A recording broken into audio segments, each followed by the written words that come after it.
Muito bem, a gente já está de volta, vamos falar sobre saúde feminina e aí a gente sempre conta com ela, nossa queridíssima doutora ginecologista obstetra, doutora Emília Alexandrino. Tudo bom, doutora? Tudo bom, Ellen. Bora falar de laqueadura, um procedimento cirúrgico que é o sonho de muitas mulheres aí que querem fechar as trompas, né? E aí tem aquele famoso planejamento familiar, não querem ter bebê agora? Pois é, a gente fala agora sobre laqueadura. Eu pergunto para a senhora sobre algumas alterações que teve, inclusive recentemente, uma sanção presidencial, né? Isso. Em 5 de setembro desse ano, de 2022, foi feita uma alteração na lei do planejamento familiar, que envolve não só a laqueadura tubária, como também a vasectomia, né, que é realizada nos homens. Então, antes, tinha uma idade que era de 25 anos para que as mulheres pudessem realizar o procedimento. Hoje em dia, essa idade baixou para 21 anos. Se ela não tiver filhos. Se ela já tiver de 2 filhos para mais, nem precisa que ela tenha os 21 anos, tá? A outra coisa era necessário que o marido autorizasse, né, através de documento, ele assinava na ata, tinha lá a autorização do cônjuge, não só o marido, mas a mulher também iria autorizar no caso do marido querer fazer a vasectomia. Hoje não há mais a necessidade da autorização do cônjuge ou parceiro, né? Para que cada um dos dois, realizem o devido procedimento. Deu mais autonomia, no caso, tanto para um quanto para outro. A outra coisa a mulher ela precisa manifestar o desejo de realizar esse método, que é um método praticamente não irreversível, né? 60 dias antes do procedimento cirúrgico, ou parto normal ou parto cesáreo, do jeito que for realizado, né? Mas ela precisa ter manifestado anteriormente, um período de 60 dias. Como é que ela pode fazer isso?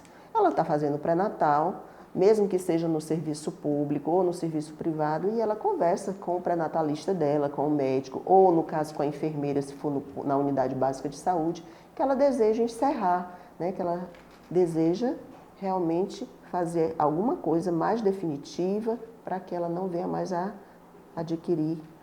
ter filhos. E aí é feito uma palestra onde a pessoa vai, no caso a enfermeira ou o médico vai orientá-la dos riscos, do que acontece, como é a cirurgia, né? Do que é necessário para que quando ela chegue na maternidade, no dia do parto, ela realmente possa fazer o procedimento. E é feita uma ata, que é um documento, em que ali estão alguns artigos dessa lei do planejamento familiar, em que a mulher vai assinar dizendo que ela deseja fazer.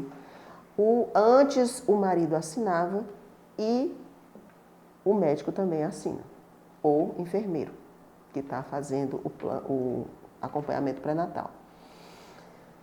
Acredito eu que esse formulário, o modelo desse formulário, inclusive, vai sofrer alteração, porque agora não precisa mais desse item lá de assinatura do cônjuge. Mas no dia do parto, a mulher leva o cartãozinho dela do pré-natal, todos os exames que ela fez durante o pré-natal e leva a ata. Ela não deve esquecer esse documento. Doutora, mas ela não pode chegar lá simplesmente na hora do parto e dizer que quer ligar? Se ela fizer isso, não vai ligar. Não vai fazer a laqueadura.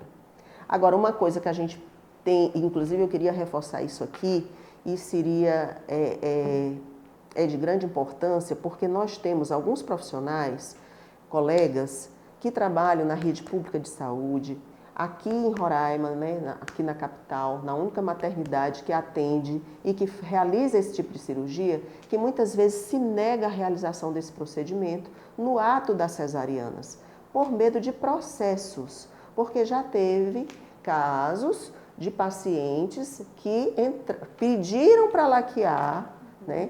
E como tinha na lei anteriormente que a mulher poderia estar com estado emocional, né, ali alterado por conta da gravidez, da dor, do trabalho de parto e tudo mais, podia ser que ela viesse a se arrepender, né, e que não deveria ser feito no ato do procedimento cirúrgico em si, principalmente se fosse cesariano. A outra coisa era que o Ministério da Saúde tirou a realização, muitas vezes, disso aí durante a cesariana, para que não acontecesse um índice maior de cesáreas. Aquelas pacientes, o próprio profissional médico que vai fazer cesárea só para ligar a trompa. Então, com essa preocupação de aumentar o índice de cesarianas, né, na rede pública mesmo de saúde e até nos consultórios privados, fazer cesárea realmente porque a paciente já queria encerrar ali e aproveitava e fazia cesariana e ligava. E também, com esse risco da paciente poder vir a se arrepender futuramente, eles não realizavam a laqueadura de trompa durante a cesariana. Mas o que a gente precisa deixar bem claro é que existem problemas médicos que têm indicações de realmente realizar a interrupção, encerrar a vida reprodutiva da mulher durante aquele parto. São as pacientes que são cardiopatas graves, são pacientes que tiveram uma pré-eclâmpsia muito grave, com convulsões, com risco de morte materna, risco de morte fetal, né? Pacientes que já têm uma paridade grande, né? As grandes multíparas, porque pacientes que tiveram muitos filhos, ou então aquelas pacientes que já tiveram mais de 3 cesáreas, que a gente chama de iteratividades, que são as cesáreas iterativas. Então, eu cheguei a pegar pacientes lá na maternidade que chegavam para realizar uma 6ª cesárea. A doutora, no último parto, o doutor não quis me ligar durante a cesariana. E nesse ínterim, às vezes é uma paciente com baixo nível socioeconômico, que mora numa região muito afastada, que ela não teve mais nenhuma oportunidade de voltar no hospital ou para fazer mesmo uma consulta ginecológica obstétrica. E aí, nesse intervalo, ela engravidou novamente. Gente, e uma gravidez no útero que já foi incisado, cortado 6 vezes, né, é de alto risco, porque pode ter uma ruptura uterina ali no local da incisão, tá? Porque aí esse útero ele vai, como se diz, ele vai aumentar, ele vai esticar toda a musculatura, as fibras musculares dele, principalmente na região do segmento, que é onde divide ali o colo uterino do corpo uterino, na hora da gravidez. E pode realmente haver isso aí, uma ruptura uterina que se traduz numa emergência obstétrica, muitas vezes com morte fetal. Tá? Então, hoje em dia, a gente ficou mais, eu pelo menos fiquei mais tranquila, fiquei mais feliz, foi um tema debatido, foi tema da mesa, de uma das mesas agora do Congresso Brasileiro de Ginecologia e Obstetrícia, que teve agora nesse período de 16 a 19 de novembro, no Rio de Janeiro, e eles colocaram isso como um tema de mesa exatamente para discutir isso aí.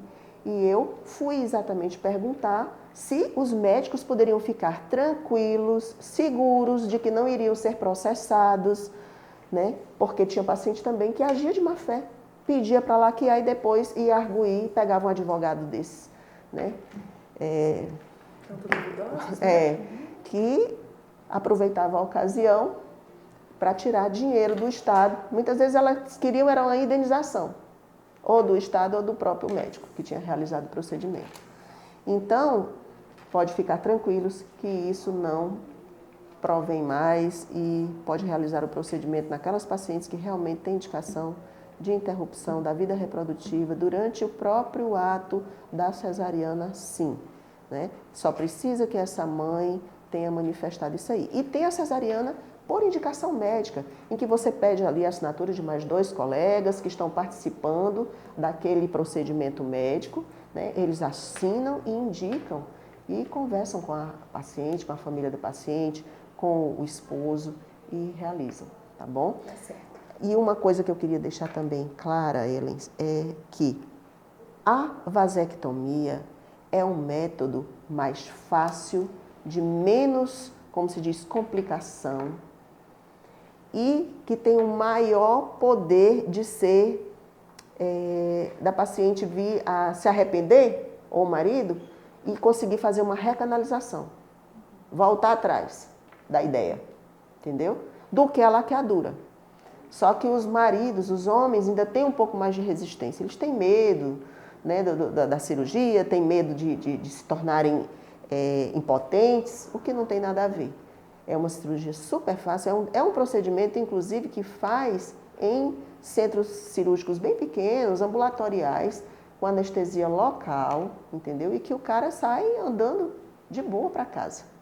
Vai ter uma recuperação bem mais rápida. Diferente da mulher, que mesmo que ela vá fazer só uma laqueadura, é feita uma mini incisão, uma mini laparotomia ali, lá embaixo mesmo, em cima ali da vulva, na mesma região onde faz a cesariana, só que é uma incisão bem menor, tá? E também não tem lá esses riscos todos. Mas ainda a vasectomia ainda é bem mais simples do que a laqueadura. Tá certo. Doutora, quero mais uma vez agradecer pela participação, por esse tema polêmico, importante e necessário sobre laqueadura e a sanção presidencial e algumas alterações.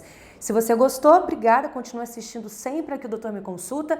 Até a próxima, doutora. E você que assiste o programa pode sugerir outros temas sobre a saúde feminina. Até a próxima edição, gente. Tchau, tchau.